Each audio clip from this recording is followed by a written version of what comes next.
Le groupe Finasuc, que ce soit par des investissements directs ou des ventes de matériel ou de prestations, est actif avec succès dans un certain nombre de pays émergents.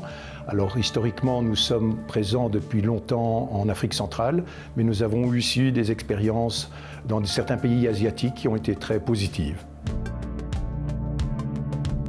Je dirais que la caractéristique des pays émergents, c'est que les opportunités sont en général très nombreuses, mais le risque politique est certainement plus intense que dans d'autres pays. Alors, je voudrais quand même bien relativiser parce que chaque pays émergent est très différent et donc c'est vrai qu'on a souvent des populations jeunes mais importantes et en croissance et qui désirent aussi travailler pour développer leur pays. C'est vrai que dans la plupart des pays émergents, la situation sociale est difficile, que ce soit au niveau de la santé, au niveau de l'éducation, au niveau des logements. Et donc il est absolument fondamental que tout opérateur, outre son activité économique, s'implique fortement dans le développement social et respecte l'environnement.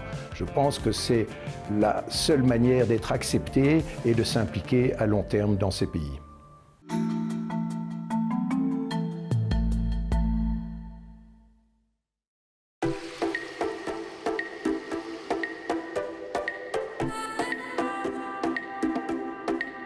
Investir dans les pays en développement signifie déployer des activités dans un contexte spécifique d'insécurité souvent plus grande que dans les économies bien établies. La société d'investissement Bio, qui s'est spécialisée dans la réalisation de projets dans les marchés frontières, connaît mieux que personne les risques qui y sont liés. First of all, we have the macroeconomic triggers. In commodity-dependent economies, price fluctuations of national commodities such as iron ore or crude oil can have a severe impact on a country's economy. Secondly, we have the management-related issues. Bad financial decisions can be made, leading to a situation of financial distress, which is similar in both developed as developing markets.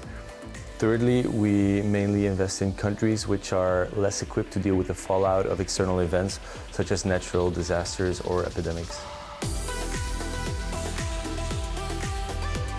Texaf est un groupe coté en bourse qui possède une grande expérience en cette matière. Il travaille au Congo depuis plus de 90 ans. Il a commencé comme groupe industriel actif dans le secteur textile et dans celui des carrières et s'est ensuite transformé en développeur de projets dans l'immobilier.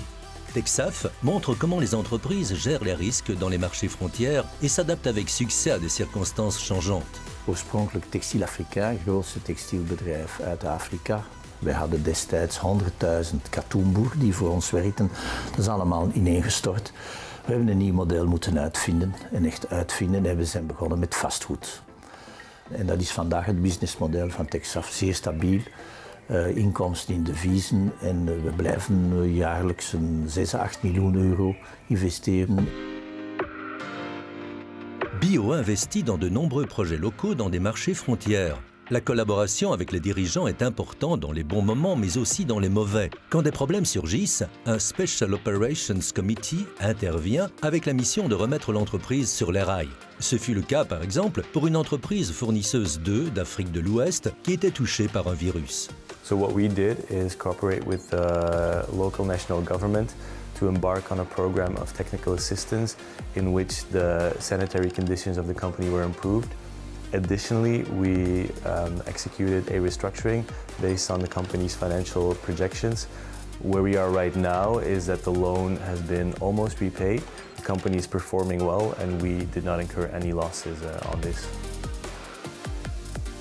Ainsi, l'équipe de Bio a pu réaliser un revirement de l'entreprise concernée en collaboration avec les dirigeants de celle-ci. Une telle stratégie à long terme est la seule façon d'investir avec succès dans les pays en développement. Texaf continue aussi à envisager le long terme et croit fortement en le redressement industriel du Congo.